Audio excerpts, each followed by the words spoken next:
event of the day. So I would like to introduce first Whine, who is Government and International Affairs Director at the Community Security Trust, the defense agency of the UK Jewish community, and Defense and Group Relations Director of the Board of Deputies of British Jews, the representative body of the community. He is consultant on anti-Semitism to the European Jewish Congress, which he represents at the OSCE.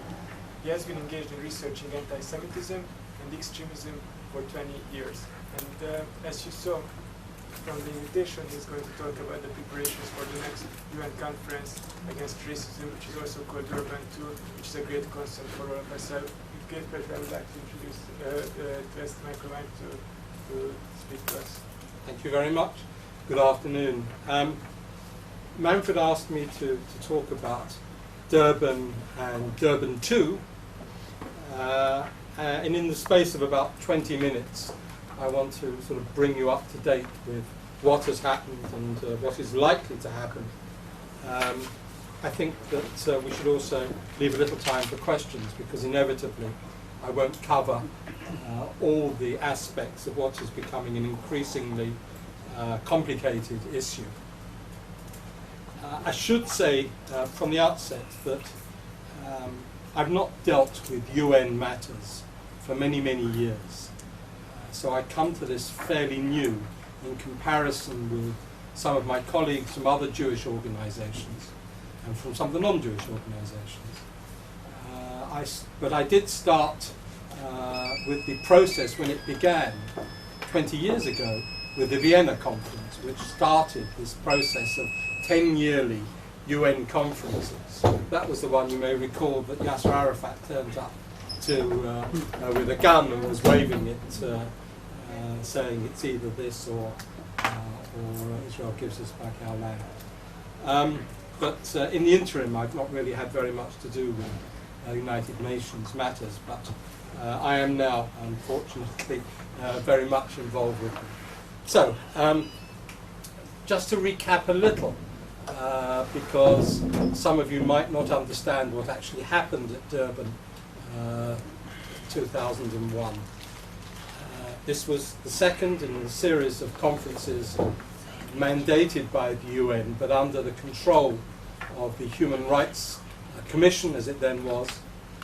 And the purpose was to examine racism, who the victims of racism were, and to possibly offer some solutions to their historic plight. In particular, it was meant to look at the issue of slavery and to, in a sense, draw a line under the history of colonialism, to bring it to an end officially.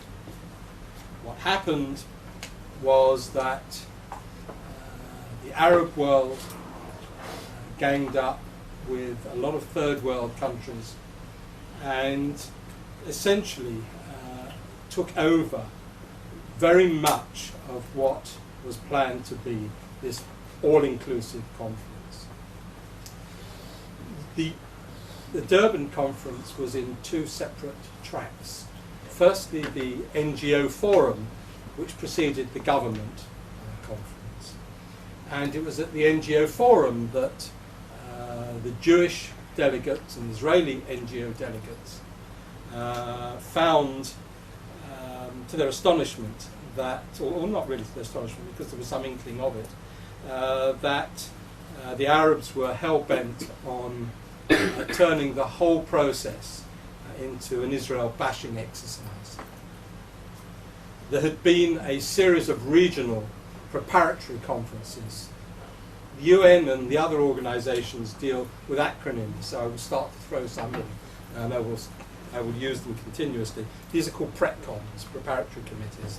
The Asian PREPCOM took place in Tehran, to which Israel should rightfully have been invited, but not only was Israel not invited, but the Jewish NGOs that were asked to go were also excluded, and therefore didn't see what Iran and the Arab world was cooking up, which essentially was almost like a takeover of the NGO forum. Jewish delegates there were really shocked, and in fact not only was there anti-Semitic publications being given out and anti-Semitic speeches being made, but there was also physical hustling of the Jewish delegates as well, to the extent that the South African police had to intervene and rescue them. The upshot, and I will cut a very long story short, the upshot of all of this was a declaration which uniquely singled out Zionism as a form of racism, ignoring the plight of the hundreds of other representatives of groups whose human rights were being abused, the Dalits, the indigenous peoples of America, the indigenous peoples of Australia, women's groups, Afro-Caribbean groups living in Latin America who are regarded as second and third class citizens, and so on. To her credit, although she'd rather let the thing out of control, Mary Robinson, who was the commissioner, refused to accept the NGO declaration, and the final governmental declaration from the conference was a much more balanced piece of paper. But as a consequence of what had happened at the NGO forum, Israel and the American governmental delegations walked out, accompanied by most of the Jewish delegations and some non-Jewish NGO groups as well. This was fairly traumatic, particularly for those Jewish NGOs which have a long history of working in the human rights field, not just for Jewish human rights, but for everybody's human rights. And thereafter began the process which focused on the OSCE, the Organization for Security and Cooperation in Europe, which is the Pan-European Intergovernmental Security Agency, which ultimately led firstly to the Berlin Declaration, which bound European states to monitoring and combating anti-Semitism, but to the subsequent Cordoba Declaration, which mandated the human rights subsidiary of the OSCE, which is called ODIHR, to actually carry out a program of monitoring, combating anti-Semitism, educating not just governments but children through schools by the commissioning of publications for school kids, and a whole host of initiatives, which is institutionalized now within ODIHR and the OSCE. We don't need more conferences, although there will be more conferences, but this is now part of their ongoing work. And it was Durban that led to the Jewish NGOs looking around for some sort of forum that would provide relief for what had happened at Durban. Last December, the UN General Assembly, in accordance with the decisions taken at Durban, mandated the Human Rights Council, as it now is, to start the process of organising Durban 2, which is to be called the Durban Follow-Up Conference. It mandated the Human Rights Council to make the preparations, and these were the preparations started last week at a conference, another PrepCon in Geneva, at which the UNHCR created a Durban 2 organising committee and voted in as chairman Libya and as vice chairman Cuba, and with other members include sort of paragons of virtue, Iran, Saudi Arabia, and so on. This was a government conference last week, but NGOs were allowed in as observers. I was supposed to have been there as the observer of the World Jewish Congress, whose mandate I now also have, in addition to the European Jewish Congress. I didn't go because I was preparing for a conference in Herzliya next week, but my colleague Shai Franklin, who was going anyway to Geneva, to Congo, which is the Conference of Non-Governmental Organizations, went and popped in and out of the PrepCon. But in the weeks preceding that, those Jewish and non-Jewish human rights organizations, which had been working which had all walked out of Durban, and which subsequently had worked so well within the OSCE and Council of Europe forums began preparations, and there were two conferences held, one in New York and then a few days later one in Amsterdam, 3 weeks ago. And at the Amsterdam conference there was a conference call to all the participants of the New York conference, and the purpose of these two conferences was to draft a declaration of intent and of basic rights, a declaration which would say to other NGOs and to governments that notwithstanding everything that happened at Durban, we are determined to play our part in the field of human rights. But we demand that there be certain basic rules, ground rules, that we do not single out any one state, any one particular ism, that there is no hierarchy, and that there are certain ground rules for procedure within fora. What had happened at Durban, of course, was that the organising committee, Sangoko, which is the South African non-governmental organisations committee, contrary to normal UN procedures, opened up the doors and invited in as many NGOs as wanted to come, and that included literally hundreds who didn't have what is called ECOSOC status, which is NGOs which are recognised by the United Nations and who have access to UN conferences. And these people had no history of working within the UN, don't understand the procedures, and it was from them that a lot of the problems came to the Jewish NGOs. So what we wanted to do with this declaration was to lay down some ground rules. The participants in these two conferences were primarily non-Jewish groups, both in New York and in Amsterdam. And we produced this declaration. We now have 28 organisations that have signed up to it. They include, thinking of the Jewish ones, the Jacob Blaustein Institute, which is affiliated to the American Jewish Committee, who initiated the procedure, the Magenta Forum in Holland, which is a human rights group, World Jewish Congress, European Jewish Congress, B'nai B'rith International, Hadassah. I think that's all the Jewish groups. All the rest are non-Jewish groups.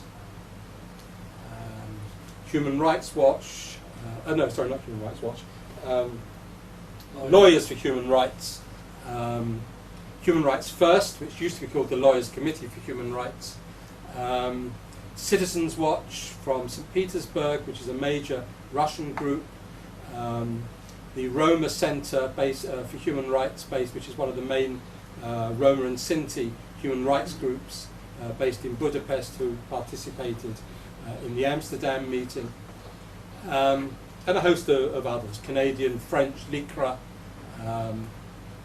Canadian, French and American human rights groups. So 28 groups have signed this up, and two representatives from Magenta went to the PrepCon in Geneva last week and put it on the table, as it were, fed it into the UN system. This conference, I said last week, was primarily to work out what are called the modalities, the basic rules of what the UN conference is going to be about. It had to decide who would participate, who will pay for it, what where the venue is, what the rules and regulations are, and so on. And here, of course, we began to see the differences between the East and the West, if you like, or the North and the South. In the preceding months, the European Union had, as it often does, put together a common platform. Generally within international fora now, the EU speaks as one voice. So France doesn't speak individually from Belgium or from Britain or from Spain. The EU speaks as one voice. It has one common foreign policy. And the EU mandated Portugal, Belgium and Norway to represent all the other 24 states of the EU. America barely participated in Geneva last week. sent a very low-level junior diplomat just to observe. Israel did likewise. I'm not sure that the other EU states even bothered, because they were being represented by the Belgians, the Norwegians and so on. And we saw there the beginnings of this division, which we know is going to widen. Firstly over venue. Oh no, firstly over control. Who controls this conference? It was the UN General Assembly that initiated it, and they want control. They want it under their rules and regulations. The Human Rights Council want it under theirs. There was much debate. In the end, the decision late on Friday afternoon was that it will be under UNGA rules and regulations. Venue, it's the norm for follow-on conferences within the UN framework to take place on UN territory, which means New York, Vienna or Geneva. The Africans wanted it somewhere in Africa.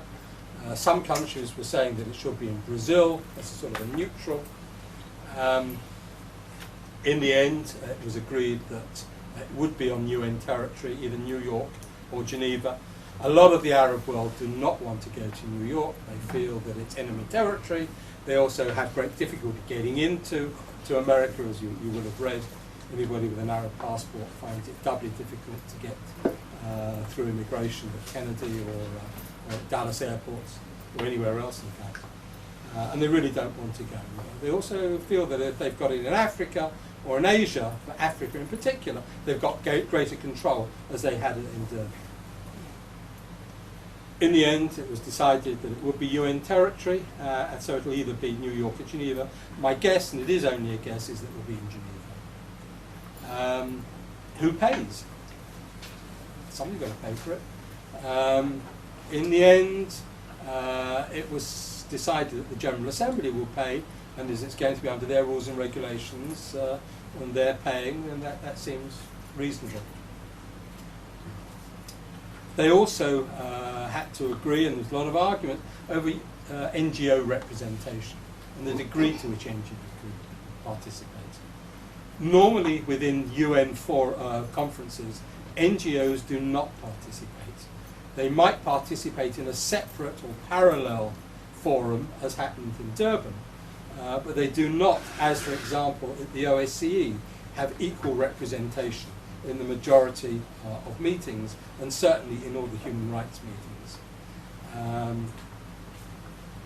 In the end, it was agreed that essentially it would be like Durban, that it would be open to all, and they've listed it would be NGOs with ECOSTOC status, NGOs who participated in Durban, and NGOs that would like to come and that will register in time, which essentially means the whole world can go there. What they haven't agreed is the agenda, and here again there's going to be difficulty. The mandate from Durban was that the follow-on conference should be about implementation. I said that there was the declaration at Durban, and governments were supposed to go away and put in place national action plans, and I'll talk about that in a minute. Each government was instructed to go away and to formulate a national action plan against racism within each of their countries. There was much discussion about this last week, and it seems that the majority of states have done nothing of the sort. Durban was such a profound disappointment to certainly most of the European and other Western states that they just threw up their hands. That's why America isn't even sure that it's going to participate. Canada isn't certain it's going to participate.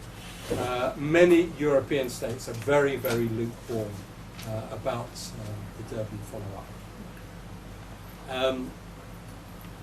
The EU position is that there should be no negotiation of instruments, of existing instruments. In other words, that Durban 2 is solely about the implementation of the declaration and putting in place national action plans against racism, and for governments to come and say what they've done, where they've succeeded, how much progress they've made, and what they would like to do in the future to make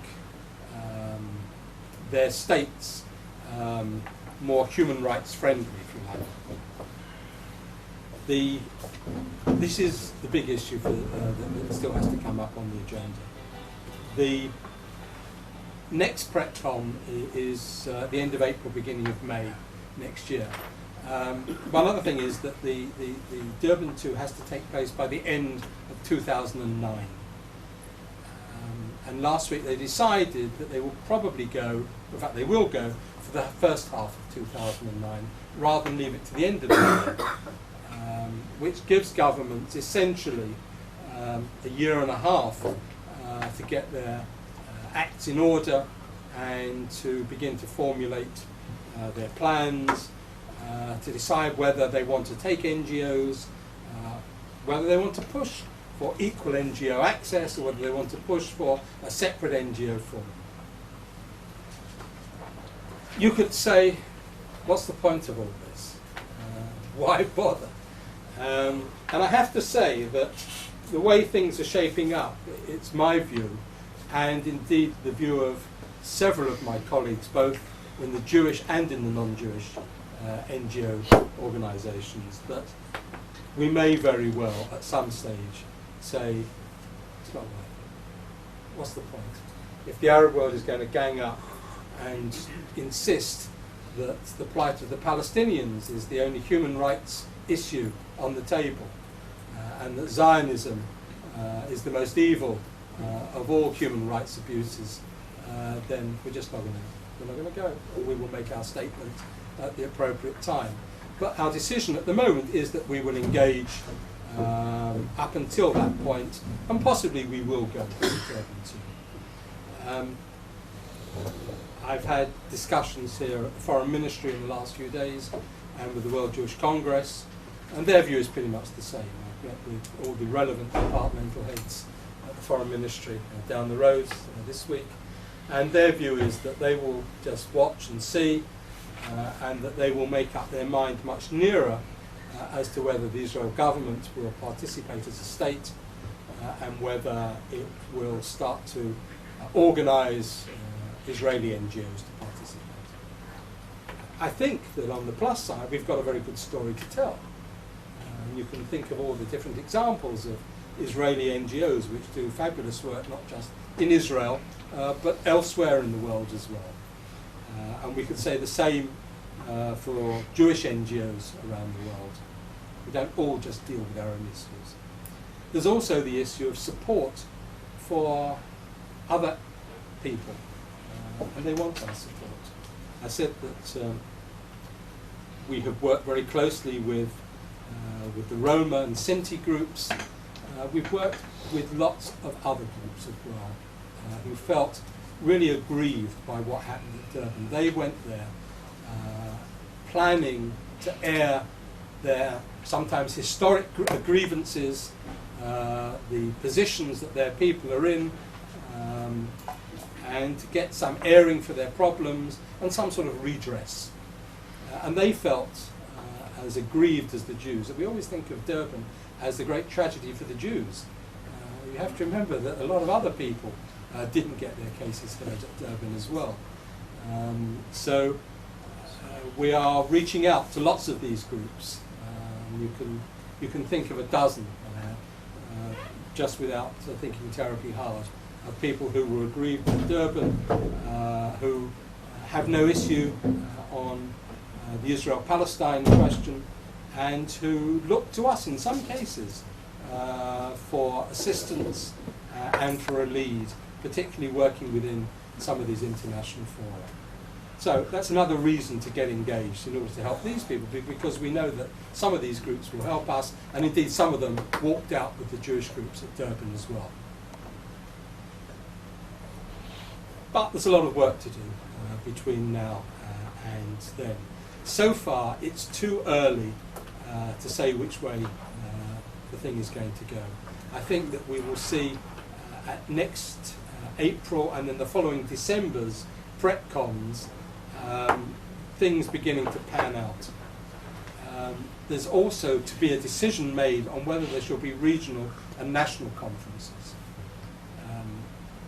I said that there was a regional conference before Durban, and as far as Asia is concerned, that took place in Tehran, and the Israelis were excluded from that. If there are to be regional and national PretCons, then we certainly want to be involved in those that we can be involved in order to get our message over. That brings me back to the national action plans. Many countries did not put in place national action plans. I was very involved with the British government in formulating a British national action plan. A group of representatives of NGOs across the table were invited in to work on this, and we had, after about 18 months, we had a national conference which was hijacked by Afro-Caribbean nationalists who wanted reparations for slavery from the British government.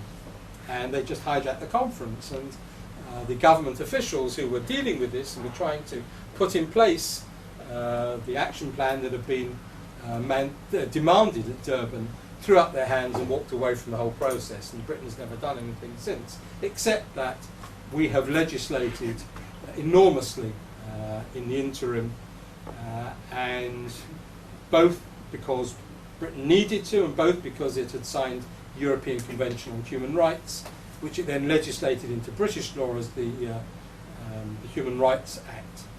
And therefore Britain needed to put in place lots of things, and it's still in that process of legislating in favour of human rights, not just within the sort of national sphere, but pushing equality and cohesion into all the furthest reaches of British political life. For example, there's now a positive statutory duty on the armed forces and on the police and on civil service to ensure that there are equal rights, and it's a positive duty as well. Which all of that came out of Durban, so that in fact Britain didn't have a national action plan. It's probably done more, I would suggest, than many countries to ensure equality and fairness for all. The Scandinavians, I know, did put in place and follow up national action plans. They've also sort of slowed down a little bit in recent years, primarily as a consequence of the threat of Islamist terrorism. And you can see that there are some obvious problems between, on the one hand, legislating for human rights and greater fairness for all, and on the other, putting in place legislation that are going to restrict to some small degree human rights in order to ensure that terrorism doesn't strike. The French put in place a national action plan.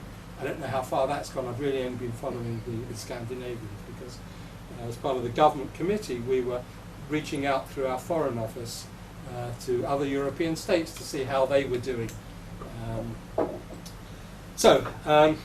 I think I want to leave it there. As I say, at the moment the Jewish NGOs and the Israel government are committed to engagement with the whole process.